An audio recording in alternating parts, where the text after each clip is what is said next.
conference with the master himself, Stephen French.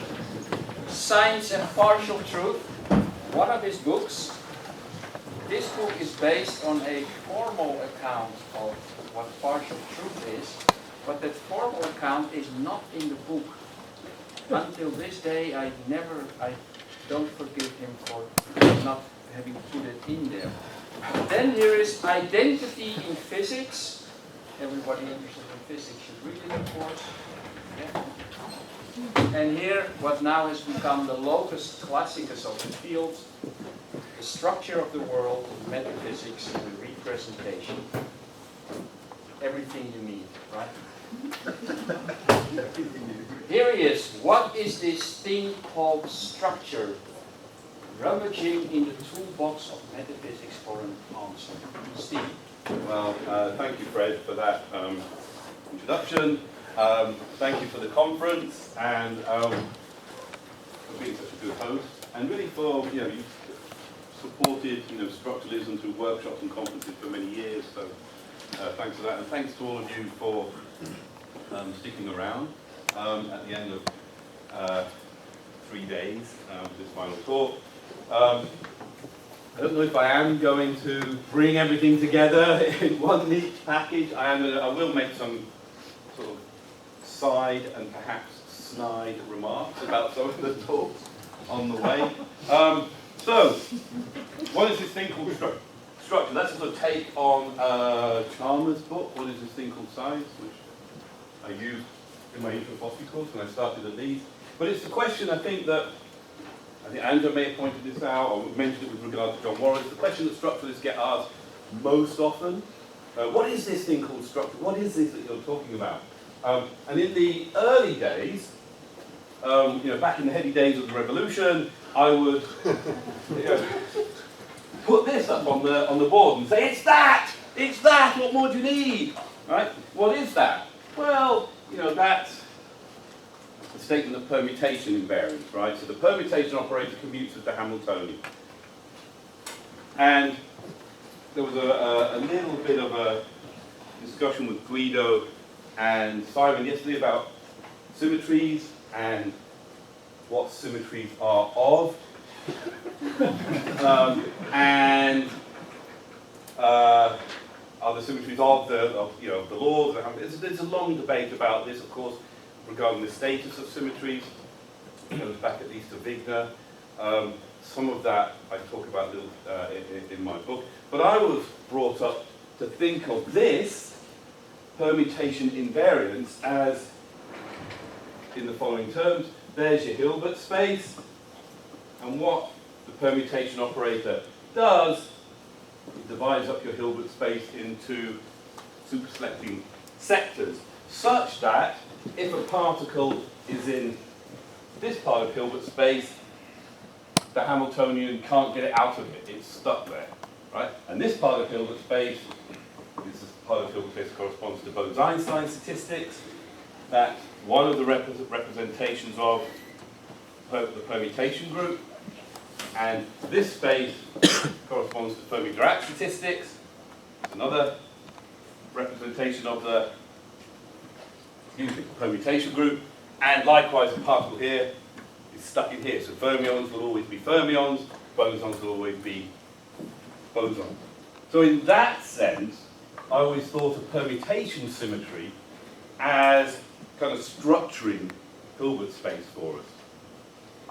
And so referring to Anjan's lovely talk earlier today, here we have, I think, perhaps the two most fundamental kinds. Right? Here there's no cross-cutting or overlapping or ambiguity.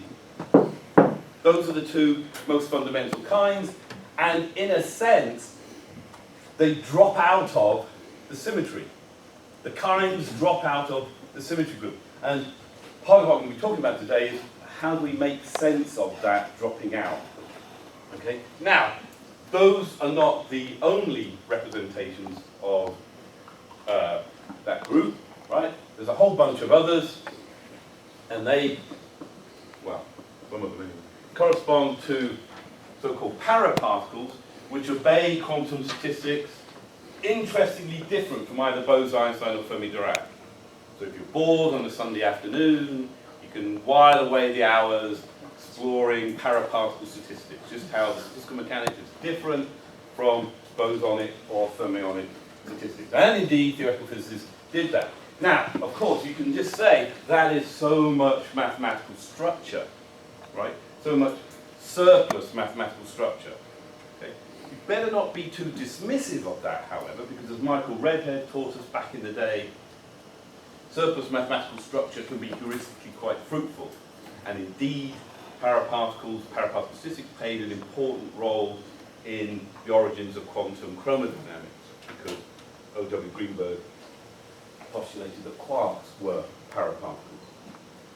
That was subsequently pushed to one side in favour of the view that they were colour, but there are interesting connections between those two.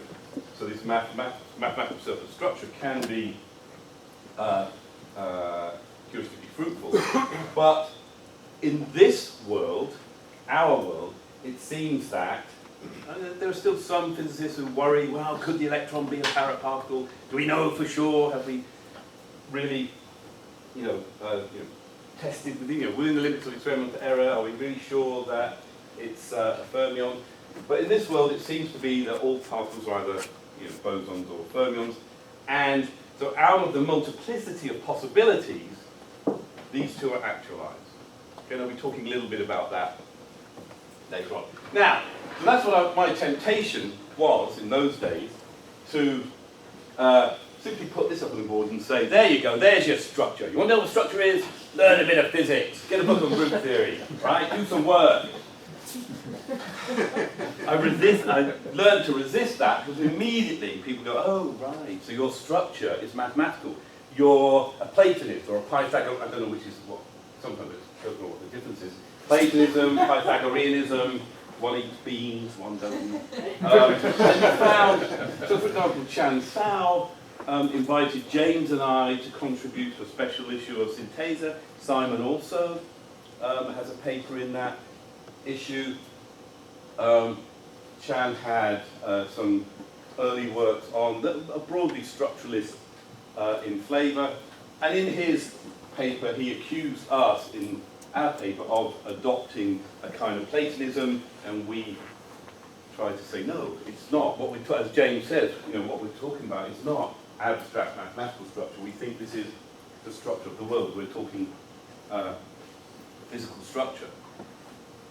That then brings back the question. Okay, right. So you're not just pointing to this. You're saying it's more than that. Okay, what is it? What is the structure? Now, my sort of next, reaction then is, okay, what is being asked for? Okay, and here is the start of a little rant. Okay, because people who ask this question seem to have no problem with the idea or the concept of object. Everyone seems very secure. They don't know what an object is. Really? Do you? Really? Really? Right? So when they ask me, it's a very easy temptation. What is a structure? Just say, okay, what's an object? And one of the things, if you ask, okay, what is an object?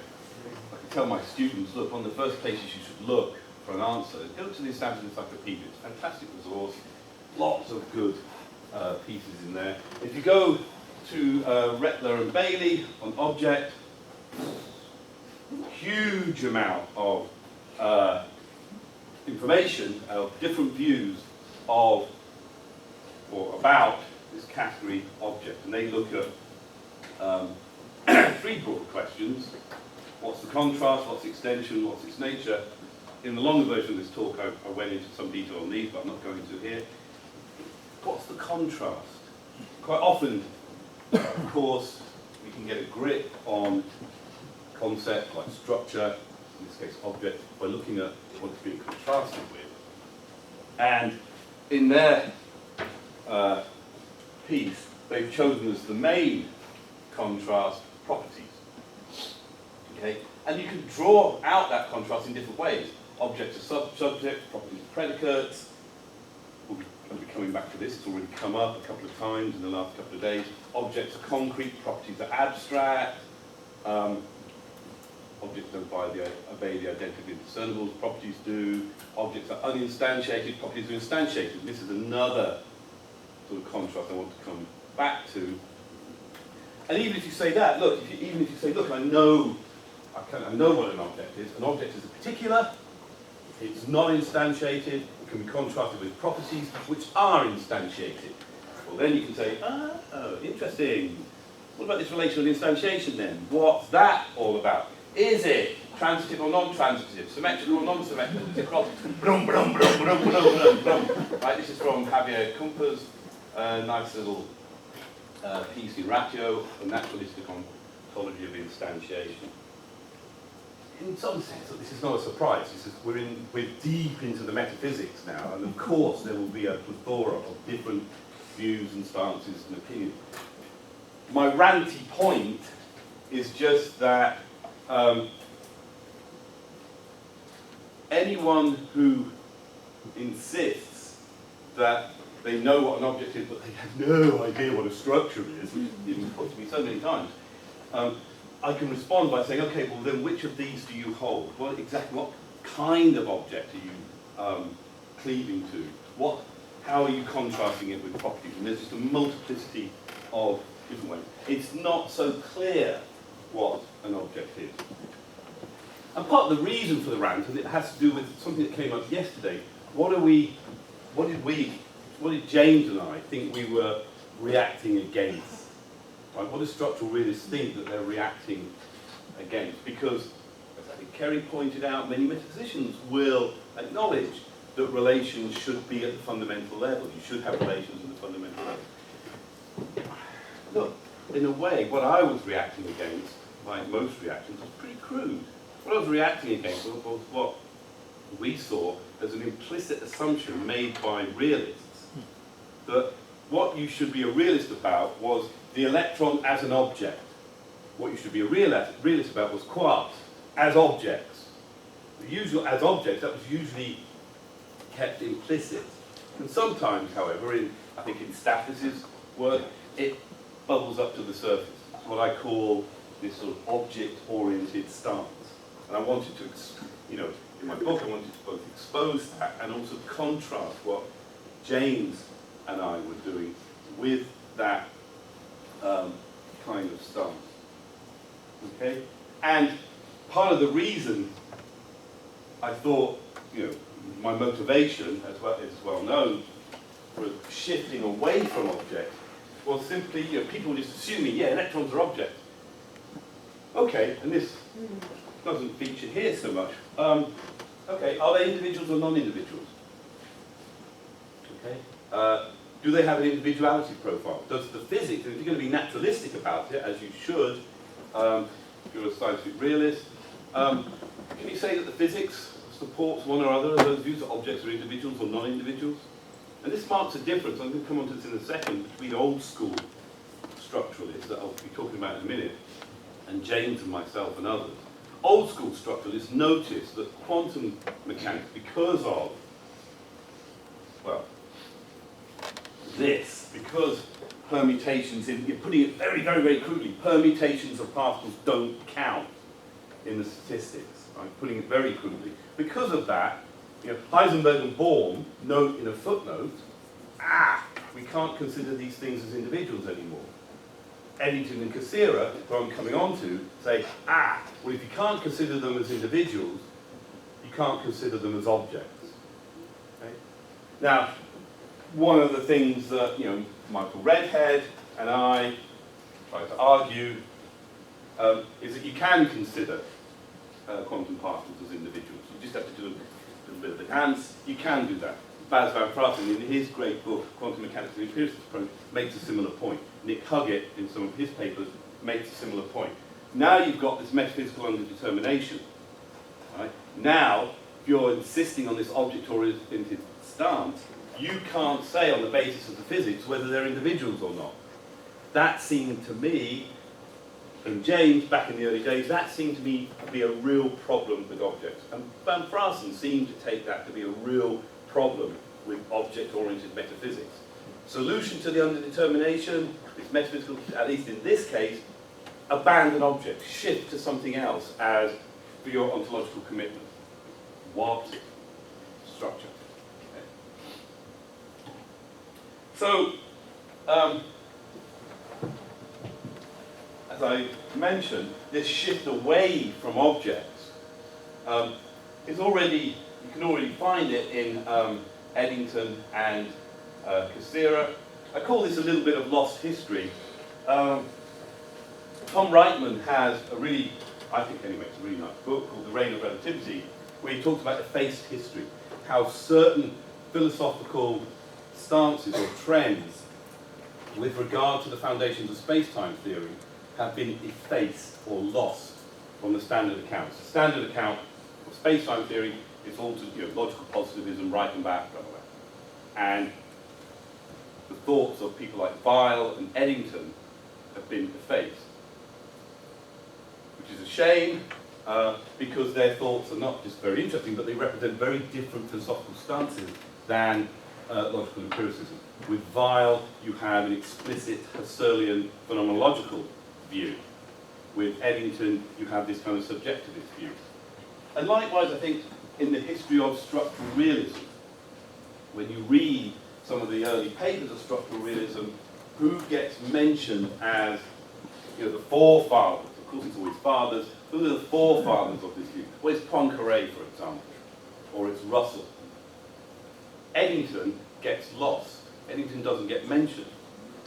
And I mentioned Eddington in particular because, as I've said to some people, this is the 100th, is the centenary of his great observation of the bending of light around the sun that confirms general relativity.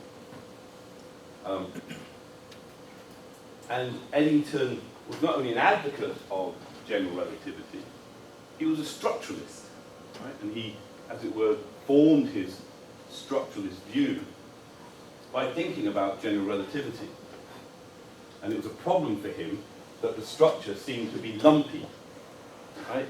And when the quantum mechanics comes on the scene, he suddenly realized how he could accommodate that lumpiness within his structuralist perspective via quantum mechanics. And there's a lot more I can say about that, but I won't. But he says things like this: what sort of thing is it that I know? The answer is structure. To be quite precise, it is structure of the kind defined and investigated in the mathematical theory of proofs. Slightly oddly, he doesn't focus on, doesn't really mention the permutation group. For him, it's spin. Spin plays an absolutely crucial role in being able to incorporate the quantum picture into his structuralist framework. And the rotation group is, he talks a lot about the rotation group and how it should be seen as characterizing not just a pattern, but an interweaving of the pattern. It's all a bit hand-wavy. And he said, if you're going to do this sort of naturalized metaphysics seriously, you have to start from scratch. And in a sense, this is the view that I'm going to be opposing in this paper. He said you have to start with a blank sheet, not one that's already scribbled on, with vaguely recognized distinctions like object, subject, property, universal. You have to start from scratch. It's a mammoth task. Right? Eddington never managed to do that. I've put Fred here as like the heir to Eddington in that sense, in his attempt to characterize structure in that way. Stephen, does that mean I'm already lost history while still alive? I have, by virtue of simply presenting you here, I have recovered you. You're no longer lost, Fred. You'll be glad to hear.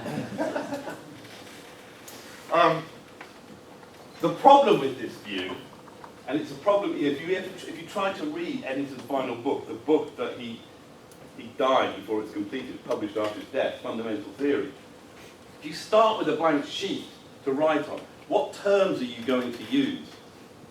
If you're not going to avail yourself of these vaguely recognized distinctions, what terms are you going to use to express your metaphysics? Right? And so within a few pages of fundamental theory, you have terms like centroid, well, that's okay, understand, uranoid. No, I know, no, uranoid. U-R-A-N-O-I. And you start, by page 10, you might be able to understand the physics, and you can get a sense that Eddington's heading towards some kind of quantum theory of gravity. But the metaphysics, he's using his own terms. It's just becomes impenetrable. But for Eddington, what is structure? It's group structure.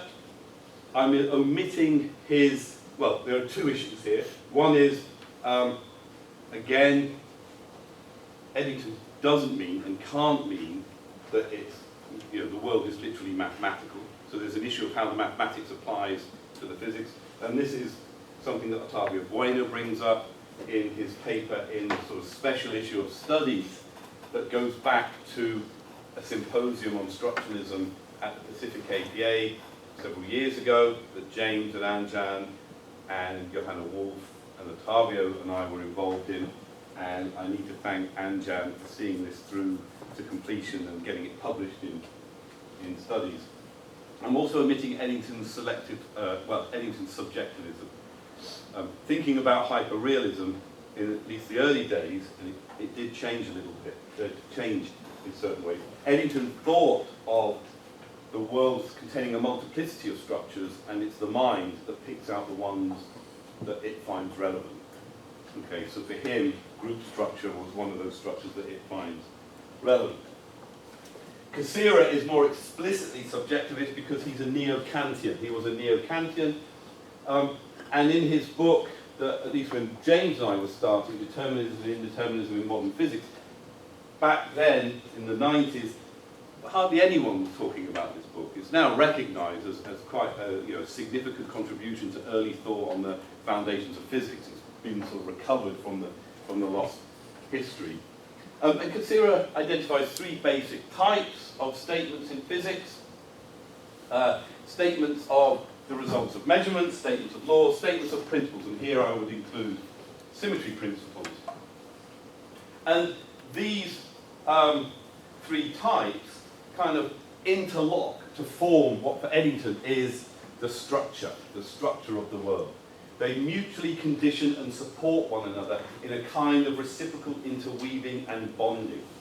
Okay? He explicitly draws the connection with a Parmenidean, well-rounded sphere. These are not to be thought of as arranged hierarchically. Measurements, laws, symmetries. In Cassirer's neo-Kantian vision, these all interlock. Within this structure, there's no substantial carrier. Okay? There's just this functional coordination in which all the elements, all the determining factors of physical truth uniformly participate. What structure for Cassirer? Well, he's a neo-Kantian, so these are the universal patterns by means of which thought orders the manifold phenomena. Again, putting things very, very crudely. I mention this lost history because this lost history really, I think, influenced me, and it just to give a further plug to Fred's kind bit of propaganda for my book, it really helped, really informed the way I see the structure of the world. Okay.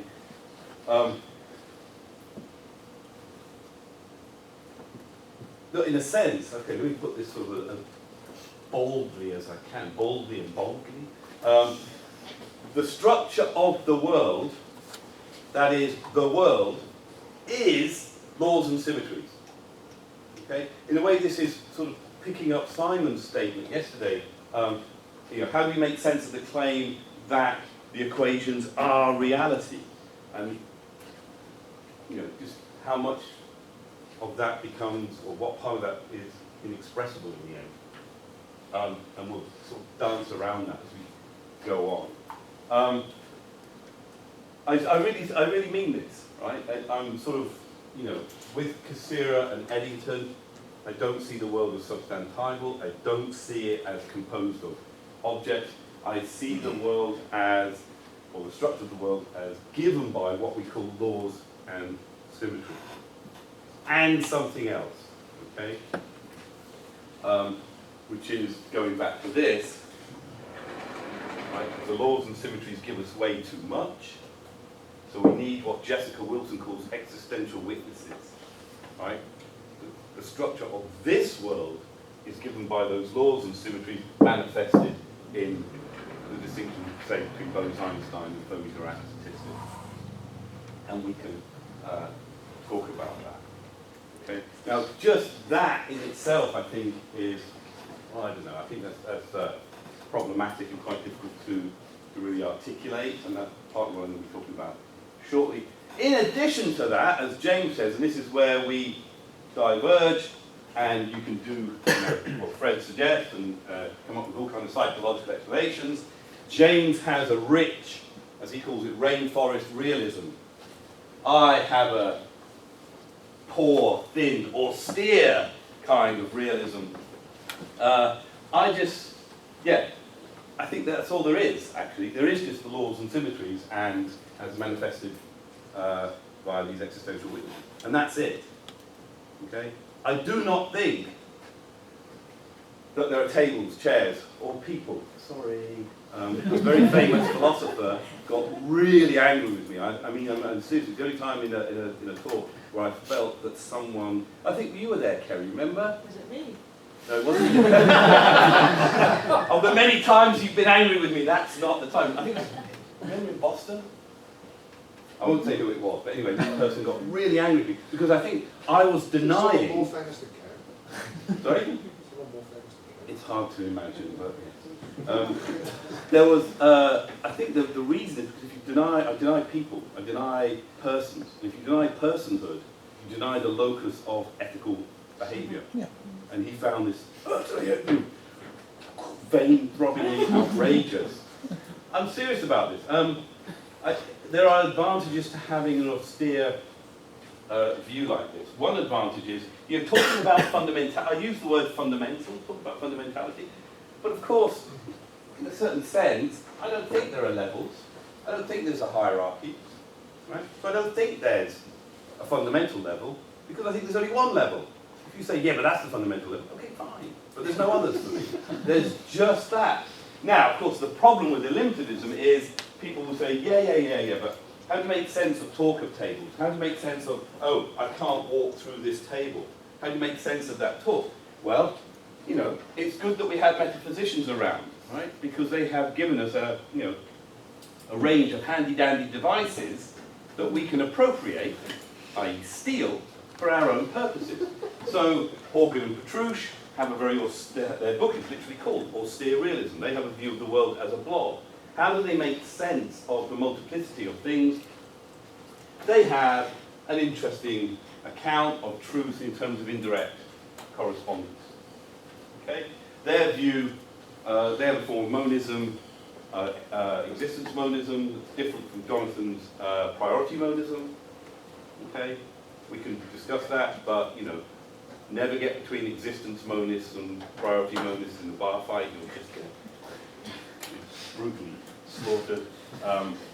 So I don't really want to go into all the details. I myself prefer Ross Cameron's account of truth makers, the view that we can take it as true that the lectern is solid, but what makes that claim true is something other than lectern and solidity.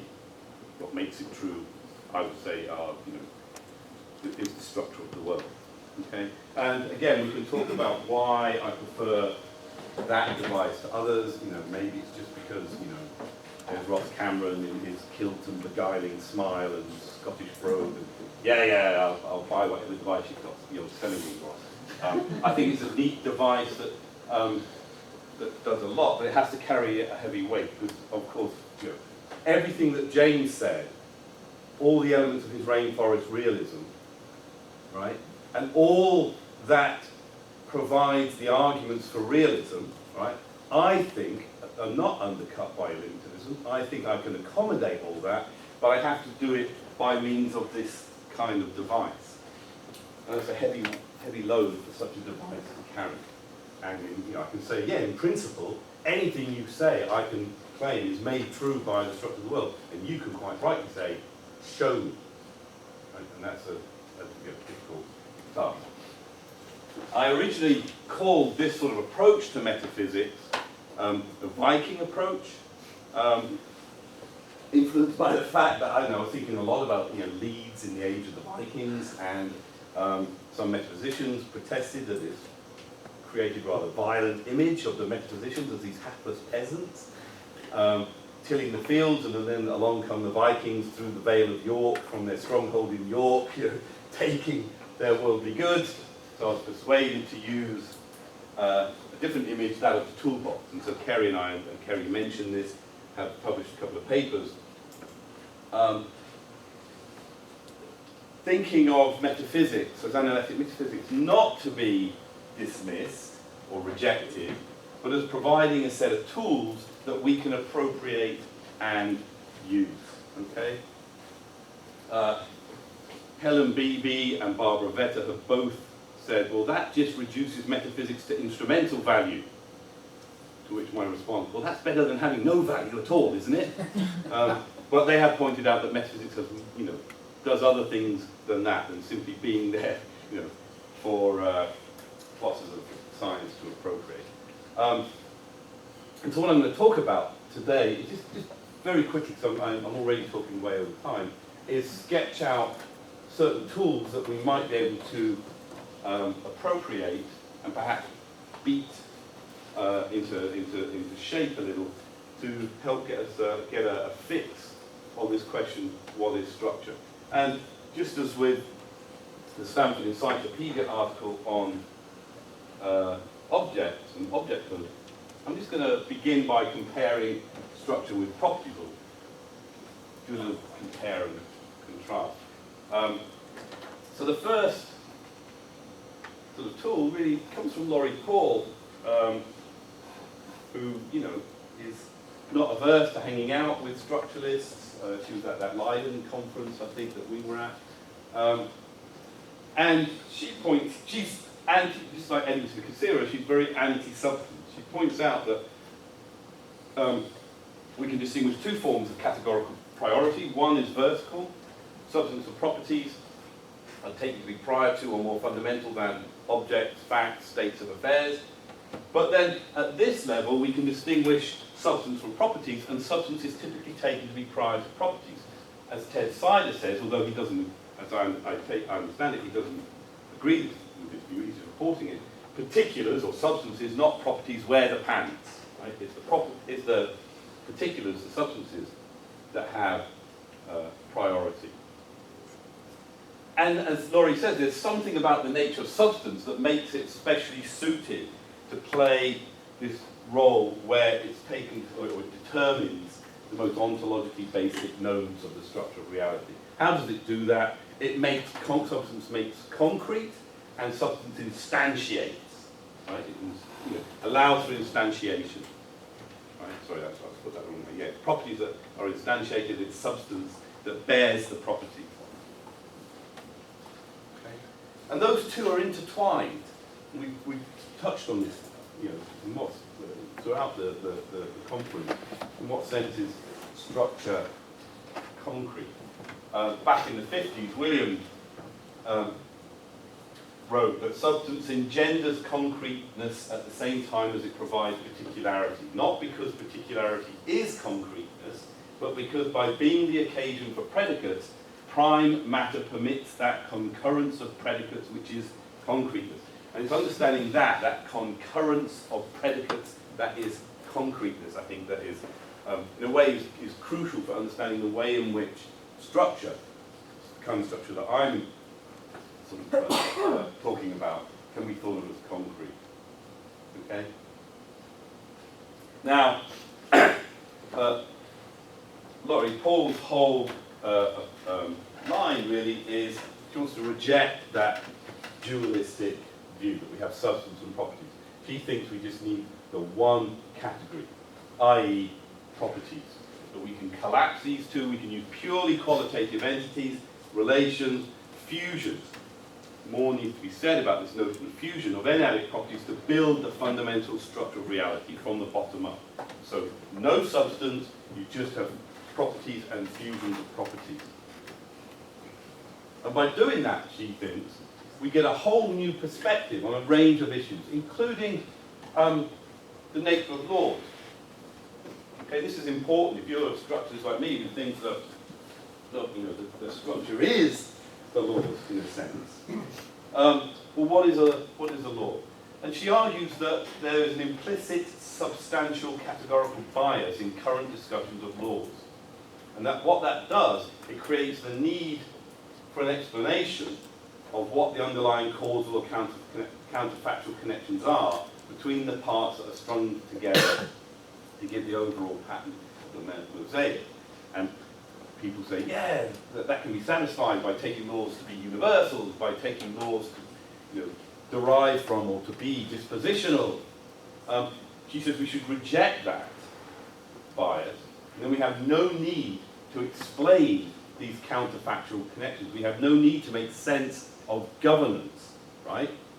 What makes it the case that we have a particular linking of properties and relations is simply the existence of the fundamental distribution of property that in effect is the pattern. Now we could, in a sense, stop there, right? One answer to the question, what is the structure? If you want to adopt this set of tools from the toolbox, is simply to say, well, it's like this, right? If you think of, you know, the world as being built up in some sense from the bottom up, you can say that is what we mean by the structure. And that pattern, sorry, that distribution of property guides the pattern by being more fundamental from it, and supports these counterfactual and causal inferences. And you can relate that in, you can relate that both to a kind of bundle theory. You can see Laurie as basically advocating a very sophisticated form of bundle theory that Anjan, for example, has argued for in various places. So you can see the world bundle, the structure of the world as a kind of world bundle in terms of this fusion of qualitative properties. Or you can sort of go the other way and see it as a form of monism, as Jonathan does, and see this distribution of property as a fundamental metaphysical constituent of the world. So you can do a kind of top-down view. Okay. And Laurie herself has drawn, you know, the kind of connections with structural realism in this paper.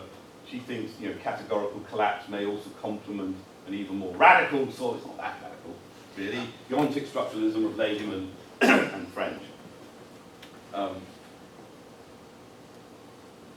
So I'll just leave that there. Now, so, I mean, that's one, you know, I'm just sketching this and hand waving, but again, if someone were to say, what is structure? I might respond, well, look, here's a tool from the toolbox, right?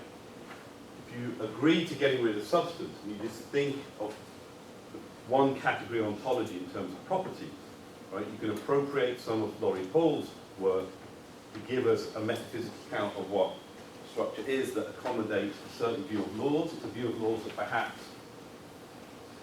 isn't Humean in the traditional sense, but nor is it, it's certainly not, you know, the AGT view, doesn't have laws as universals, it's not the dispositional view. It may accommodate modality and necessity in an appropriate way. And this, I think, sort of feeds into one response that, or a response that one can have to a concern about structure that Stathis Silos, in a sort of symposium review of my book in Metascience, raised. He said, if you get rid of objects, you don't have anything to instantiate properties. So then how can laws have any concrete and worldly content? Here again we see how instantiation and concreteness go together. Mauro Dorato said, well look, what instantiates your group structure?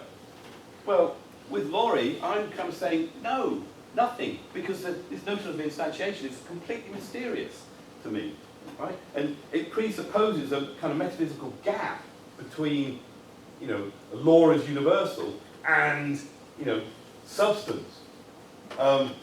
Something, you know, that makes the structure concrete. And that gap has to be closed by instantiation. I don't think there is a gap. Right? I don't think the laws hover over the world and make the world structural. The laws are the structure of the world. Okay? Sorry, this is just to repeat what she said. As I said, you can still regard this pattern as primitively modal. You get the concreteness through this concurrence of properties. Anjan mentioned in his talk this notion of sociability that he had in his 2007 book. And again, there was a symposium in Erkenntnis on his book with myself, Stathis, Michel Gans, where we discuss this notion. You can understand this notion of concurrence in terms of the sociability of properties. I would argue that that concurrence, sociability, and hence the concreteness, why do we get these properties coming together the way that we can do? We can account for that by appealing to symmetry groups a la Wigner, the way, again, speaking about the way Wigner effectively classifies elementary particles in terms of symmetry, in terms of the Poincare group, for example. But that suggests a more top-down approach rather than building from the bottom up. And that's the kind of approach that I would favour. Gives you a different way of approaching the question, well, what is structure? Instead of thinking of it as being built up from fusion of properties, think of it as being imposed from the top down. The structure of the world is, in a sense, constituted by these symmetries, and the properties drop out. But then how do you make sense of that dropping out? Okay, what do we mean by dropping out? Well, again, metaphysicians, they're useful for something, right? So Jessica Wilson has some very nice, I think, papers on determinables and determinants, arguing that determinables can be part of what she takes to be the fundamental level. Laurie Paul actually acknowledges this in another of her papers. Determinables might be among the fundamental properties of relations. And so we can, in my book, I suggest we can think of laws and symmetries in terms of determinables and the group representations, bosonic, fermionic, as determinants of that determinable, the permutation group as a determinable. Right? Now you might say, yeah, that's fine. Can we say more about that? Can you give me some more structure to that determinable-determinant relationship? Well, we can. Here's another device that we can steal. I'm running out of time. I'm just going to zip through this. This is from a paper by David Denby, Determinable Nominalism. And already, some of you might think, hang on a minute, nominalism? Really? French nominalism? You're going to use that for your structuralism? You can see. So, he gives a nice account of determinable and determinate in a sort of, in the kind of, within a framework that I think Fred and I would find very amenable. I won't go through it all because, as I say, I'm running out of time, but you can, one of the things you want to capture with that determinant relationship is this idea that the identity of the determinant is bound up with its determinable.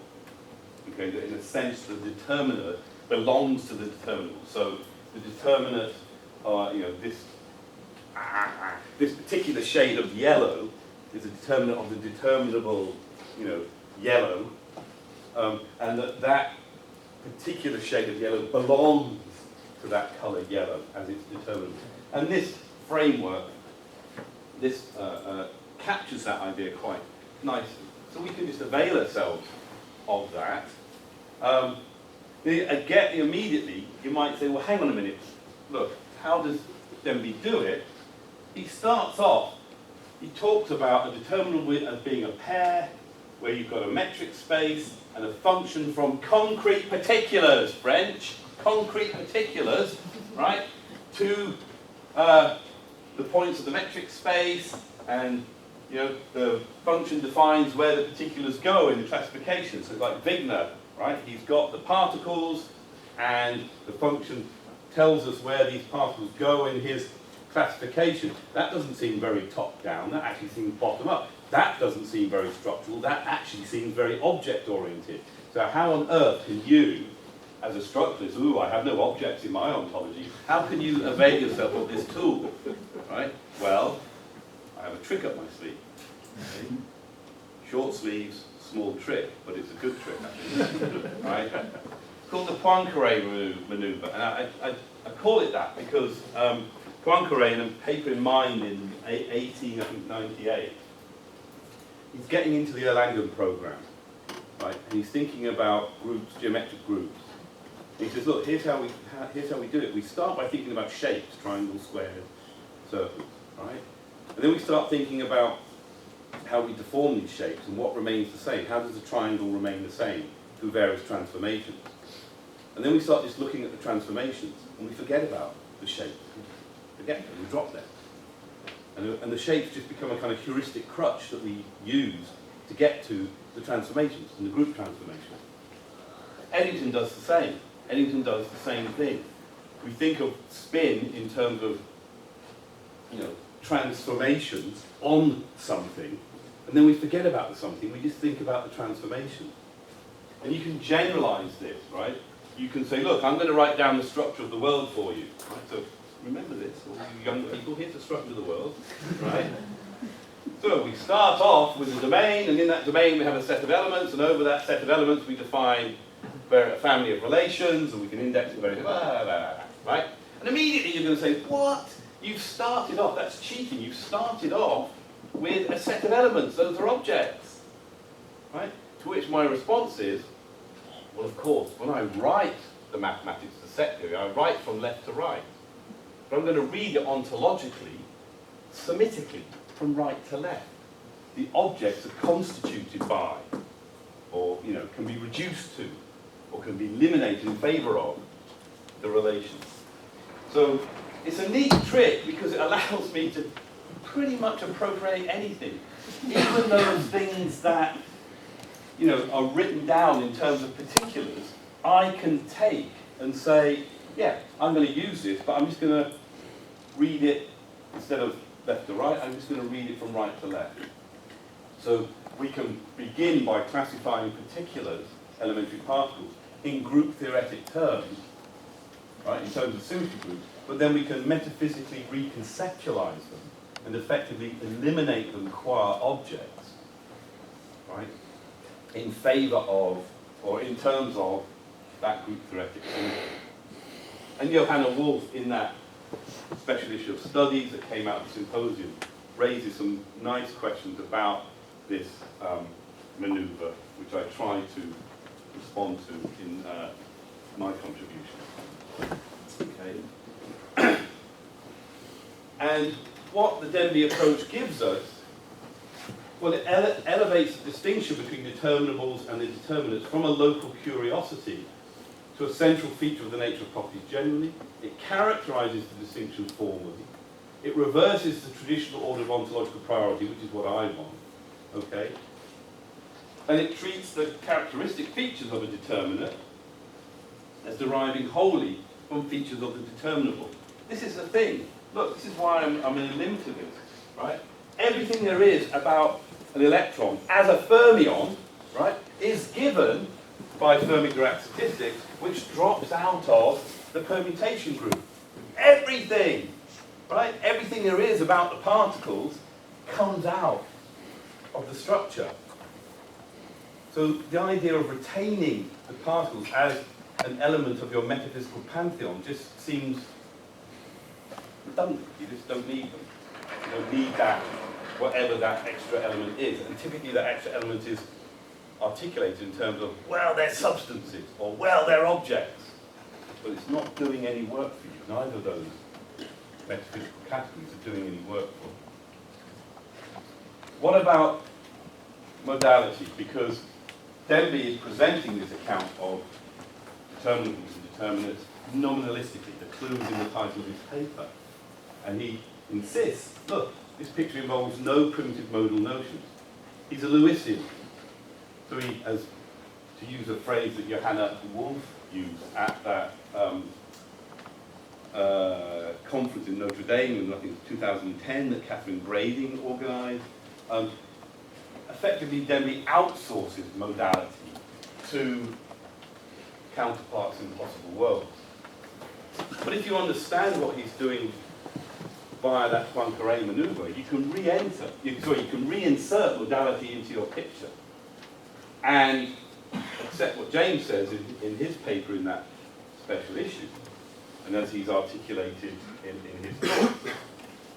Accept this idea that OSR involves a commitment to objective modal structure in the concrete world. The issue then, how are you going to cash out that sense of modality? Now, one option is to, okay, here's one way of putting it. Okay, you can either say, look, modality is in the language, or modality is in the models. That's the sort of Van Fraassen approach. Or you can say modality is in the world. And then you can say, well, where is it in the world? Right? Or, how is it manifested? And it is a little bit like, I said this, I think, in the book. It's a bit like when you have a bump in the carpet and you push the bump down here, and it's like, comes up there, and you push it down here, it comes up here. And, most people say, yeah, you've just got the bump, you've just got modality in the world, and we don't really care where it comes out. So you could say that modality is just to be understood in terms of dispositions, right? And the reason I don't like dispositionalism is because it tends to have an object-oriented stance underpinning it. But you've got an object, this object has properties, those properties can be identified in terms of dispositions, and disposition has to be understood in standard sort of stimulus and manifestation terms. You need a stimulus. I don't see how you understand the modal nature of the structure of the world in terms of stimulus. But as Anton pointed out, with his contribution again to that special issue, we can understand this modality in terms of disposition of the world as a whole. Okay? Or another option, there's various options in the toolbox. You can understand the modality in terms of a kind of primitive potentiality. No stimulus. This is Barbara Vetter's view. You just say, take the standard case, the vase is fragile. Instead of analysing that in terms of stimulus and manifestation, you analyse it in terms of this vase can break under certain conditions to a certain degree. And so maybe you can understand the structure of the world as modal in that sense. It's modal in the sense that it has the potential, so the permutation group has the potential, right, to give us things other than bosons and fermions. Right? And maybe we'll discover that the electron really is a paraparticle of a certain order. I wrote about this, sorry, this is a bit of a whinge, but I'll be finished soon. I wrote about this in a paper that actually I wrote over 5 years ago, and it's still not appeared. Hashtag WTF. The nice thing about Vetter's book, right, and it came out after I'd written this paper, but I wrote the paper on the basis of some of her earlier work, is she gives a nice formal framework for this notion of potentiality. She introduces a pot operator, potentiality operator, and she does some nice things with it. Okay? She worries that there's going to be a gap between the potentiality possessed by objects and laws. This is a worry she had about disposition in her critique of Alexander Bird's book. It's all right to say, as Alexander Bird does, right, I've got these objects, they have these dispositions, so the world is modal in that sense, and from this we can obtain the laws. No, you can't, says Vetter. What you get is a conjunction of dispositional statements, and that's not a universal law. She thinks if we recast that in terms of potentiality, we can say, well, objects that have charge have the potential to exert a force in accordance with Coulomb's law. They have this potentiality to a maximum degree. She says, yeah, we can then say the electric charge is a maximal potentiality to exert a force. Okay, she says, yeah, all good. And then she shows, yeah, I can get Coulomb's law from that. But then she says, the feature of the law that we take to be crucial, that it's metaphysically necessary, that you only get that if the identification of charge with maximal potentiality is necessary. Why should we accept this? So she thinks there's a gap, right? And you can close that gap by saying, well, okay, maybe we should drop the metaphysical necessity of laws, drop a Humean view. simply add potentialities to the natural properties that form the regularities in the mosaic. Right? Obviously, Lewis would be spinning so fast in his grave he could be used as a source of renewable energy. Right? But it's a sort of neo-Humean approach, and it's one that I'm not averse to myself. Right? I think, yeah, we can think of potentialities as in the world in this way, as being added to. If we want to talk about natural properties, the natural properties that form the regularities, or close the gap and simply ascribe the potentialities directly to the laws and symmetries. Right? Just say, yeah, the laws are, have this potentiality in a sort of primitive manner. She doesn't like that, and she has this objection to the kind of view that Anjan defends, and she traces back to Bigelow and Ellis, of course. But I think she's hung up on the essentiality, the essentialism. I think you can just drop that. Likewise, she says if you look at Ted Sider, in his book, Writing the Book of the World, he says the fundamental structure is basically first-order quantification theory, set theory, and fundamental physics. And she says, if you make fundamental physics part of the structure of the world, then the world has no potentialities to have a different physical outlook. Well, I think she's thinking of fundamental physics in too restrictive a fashion. If I say, I'm going to take, I'm not going to follow Ted Sider, but if I were to follow Ted Sider and say, yeah, what I mean by fundamental physics is this, the permutation group, right? I have potentiality built in, right? Because I've got all this other, what we've called surplus mathematical structure in there, right? There's still an issue, right? You can just say, yeah, French, all you're doing is cashing out potentiality in terms of, mathematical structure. So there remains the issue of, are we simply collapsing modality and potentiality into, mathematical possibilities? I don't really have an answer to that. There are two issues I want to just run over. Sorry, really quickly, just to finish. Two issues. One that Kerry has drawn attention to in her paper coming out, really excellent journal. Strongly advise you to submit for that. Not all the possibilities are realised, right? So, as I've said, the permutation group gives us all these other kinds of particles. Only these two seem to be realised. And so she says the structure of the world, not my book, the structure of the world can't be just the symmetries and laws, because the symmetries and laws give us too much, right? So the symmetries and laws can't be prior. And I agree. Well, that's why, because for me, the structure of the world is the structure of the world, right? This gives us the structure of, as it were, many worlds, but it's the determinants, the existential witnesses, as Jessica Wilson calls them, that give us the structure of this world. So I kind of agree with Kerry on this, but basically I'm arguing that her point doesn't affect me, it affects someone else. But with one bound, I agree. There's a further problem. So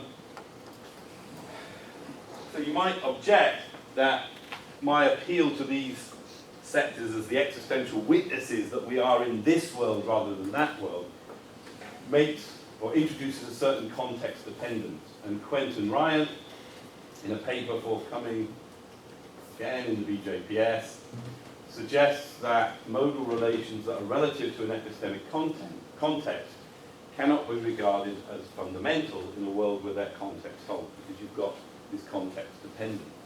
And so he raises all kinds of problems with regard to pessimistic meta-induction in those terms. Again, my response is quite blunt. Well, for those modal relations to be in a world in the first place, they must be tied to that world via these existential witnesses. Otherwise, you are just talking about potentiality, and we're not. We're talking about the structure of the world, this world, the actual world. So you have to have something determinate in there. So then you have to have the context. Context is, as it were, the actuality. What's fundamental are the determinants and determinants. So I don't think this is an objection. Just to wrap up then, what is structure? As with objects, alternative options are available. You can think of structure as a kind of fusion of properties, or certain kinds of properties, n-adic properties, right? Or That's the bottom-up view, or top-down, and maybe you can show these are just going to be metaphysically equivalent. Structure is given by this determinant-determinant relationship, cashed out in Denby's terms. Do the Poincaré maneuver, impress your friends. Hey, I can appropriate that. Excellent, I can make sense of what we mean by determinant and determinant. There's a range of devices we can use to make sense of these options. Right? And metaphysics has this, at least has this instrumental value in providing us with these devices. The trick, of course, if you're going to be naturalistically inclined, is to ensure that the tool is fit for purpose when it comes to the physics. But sometimes, even if it isn't, it can be made to fit. So, example, so one of the things, one of the few things I thought I had achieved was with Michael Redhead showing that the principle of identity of indiscernibles is not fit for purpose, right? Ruled out by quantum physics. Well, blow me if Saunders and Muller come along and say, well, actually, here's a form of the identity of indiscernibles that can be made to fit if we adopt this Quinian notion of weak discernibility. Right? And I think that's a really it's an interesting example of how a tool can be, as it were, thrown out, rejected. It's not being appropriate for physics, but you can slightly twist it, change it. And I remember, I think, Simon, in one of your papers, you say something about whether Leibniz would accept something like this. But you can then make make it fit. The final sort of story then, I think, is, well, you have to do some metaphysics to make sense of structural realism. Okay? There's a range of options available, and therefore what we need to be doing really is actually having more conferences like this with more metaphysicians on hand, right? Not just sitting there, as it were, with their stalls of devices set out that we can choose from, but actually telling us, no, look, that's not going to work for the following reason, or you really need to be looking at this and thinking of that. And that way, we might actually get more, perhaps, productive engagement between philosophy of science and metaphysics than we've had so far in the past. Okay, I'll finish there. Thank you.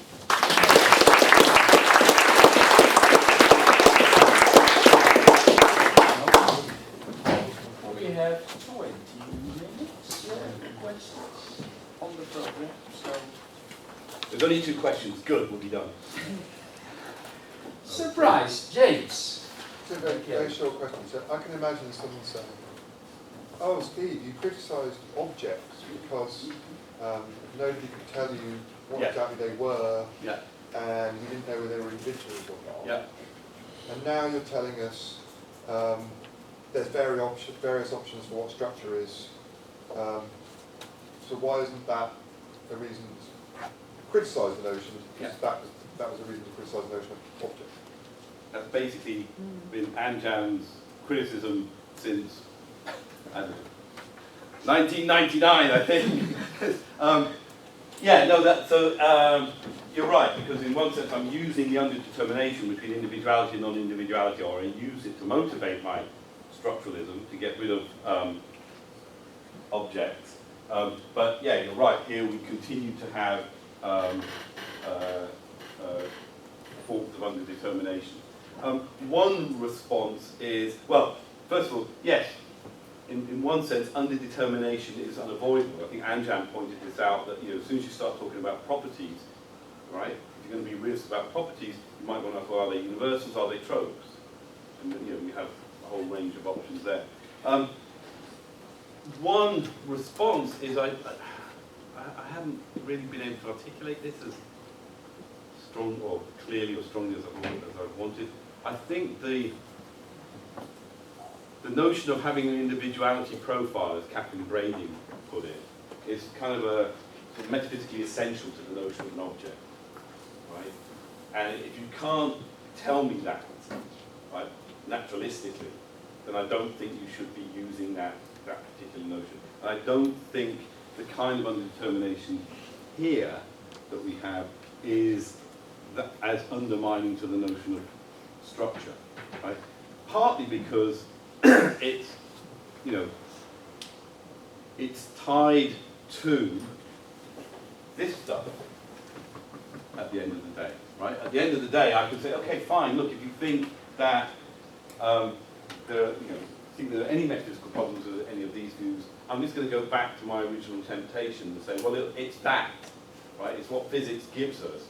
And our job is to try and come up with a metaphysical story that makes sense of that.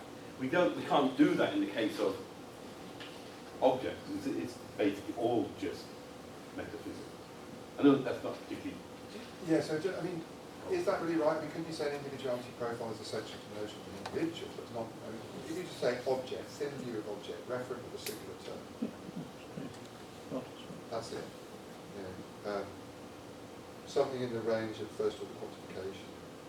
And that's your notion of object. But you know my answer to that, I mean, one answer to that is I think that's so thin, it's sort of metaphysically vacuous. Good, yeah. And it would make structures your object. Yeah, exactly. Kerry. What is an existential witness? The only time I've ever heard this term used before, it's guys along the road trying to sell me their thing. What does it mean in this context? It basically means so I think let me try that. It's that which picks out this world from the range of possibilities. Okay, Jonathan?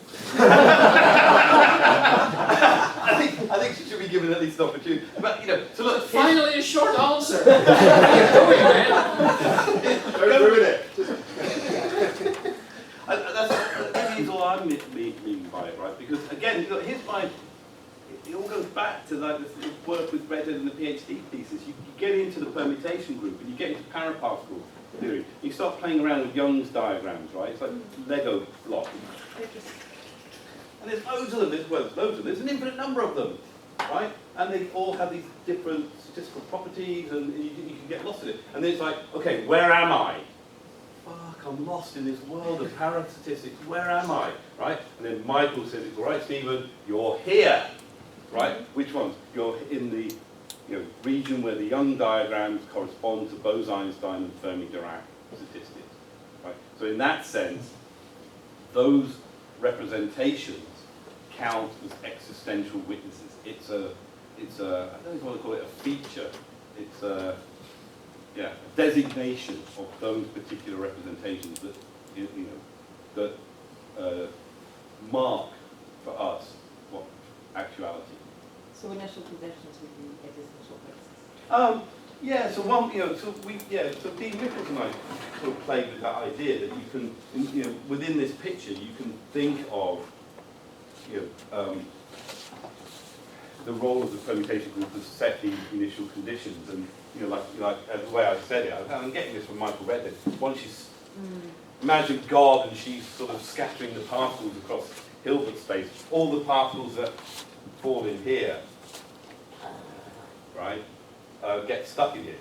Of course, I've got to do the Poincaré maneuver and say, God, what you're actually doing, right, is talking about the structure, and what you're talking about as particles are just sort of nodes in this structure or thin object or whatever. But you see what I mean? Yeah, they can function as initial conditions.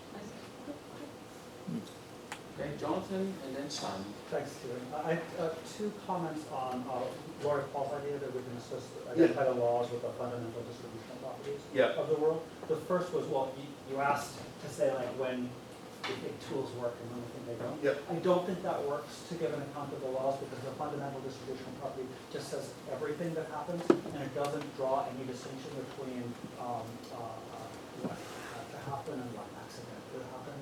What's crucial to the notion of law is that it draws a distinction between contingent, accidental happenstance and something that was normologically necessary.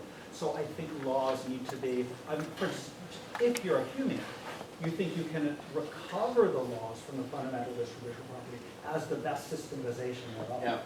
So even from a human perspective, the laws are something different, or at least they're recoverable from the distribution. If you're a non-human, you think the laws are something entirely different. So that's the first. Sure. Yeah. You can take that now. Yeah.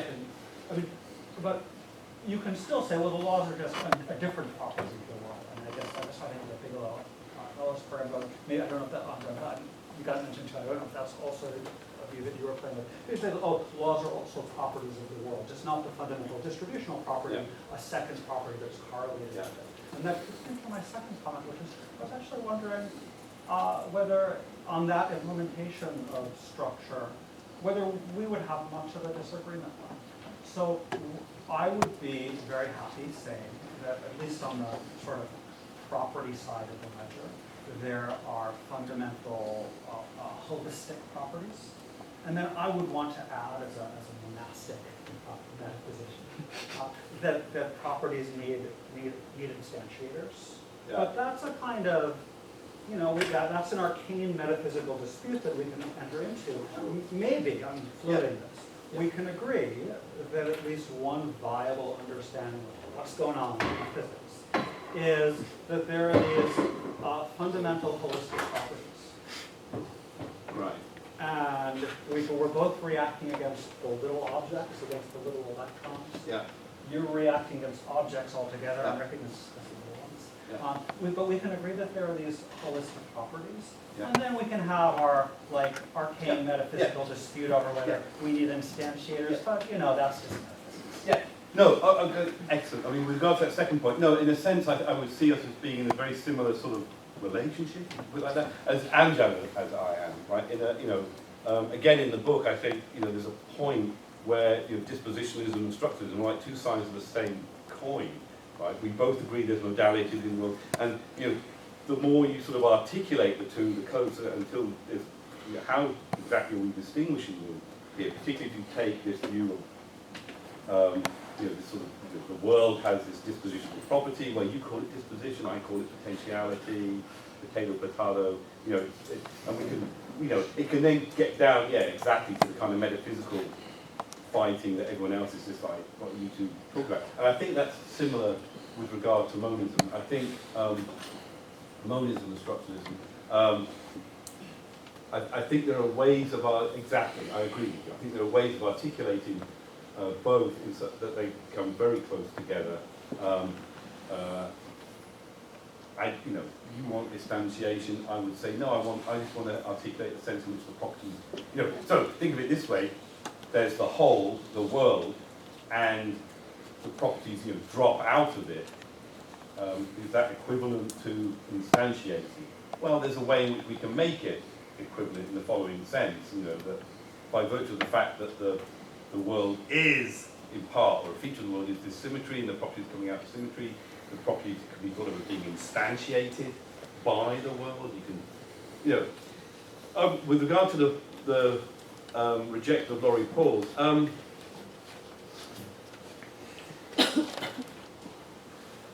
here's the thing, I don't know. Does the distinction between laws and accidents make any sense? Really? At the most fundamental level, even if you don't think there is a level, at the most, because do electrons suddenly behave accidentally or contingently or do weird stuff? No, they don't. Right? The structure of the world unfolds in what we would call a law-like fashion. Right? The structure of the world, so quantum systems evolve according to the Hamiltonian. According to Schrodinger's law, at that level, things are just unfolding, right? And that, I think that distinction between, I just see that as completely necessary. There's no sort of accidental aspect. The accidental aspect, the examples that we always use in our sort of undergraduate classes always seem to appeal to, things at everyday or, higher levels. So I'm not entirely convinced that her view, it's partly because I think what you could say is, well, Laurie, if you take that view seriously in the context of modern physics, it's not clear that you can use that word law in the sense that we become accustomed to using it as distinct from accidental. And again, I would say, because what I'm talking about really is the structure of the world, and I'm using this term because we're familiar with it, but actually you're right, there's, Laurie herself has given up governance, so you might wonder whether that notion of law is at all equivalent to how it can be used. And if you give up this kind of distinction, you just say there is just the structure of the world that unfolds, and that unfolding we characterize as law-like, but there's no sort of accidental, there is no thing in the world at that level that can contrast it, that contrasts with it. Then, you know, how does it go? It could go, you can say, well, I don't recognize that notion of law. I can say, yeah, but it's a kind of structuralist notion that makes sense in that context. But I take your point, and I do myself, for various reasons, probably not really psychological, I prefer the top-down view that's more akin to your form of modernism. Sorry, it's a bit Simon? rambling answer. I'm very, your talk, it very much reminded me of a talk that Bas van Velsen gave when he was president of the PSA, I think was it 15 years ago, maybe 20.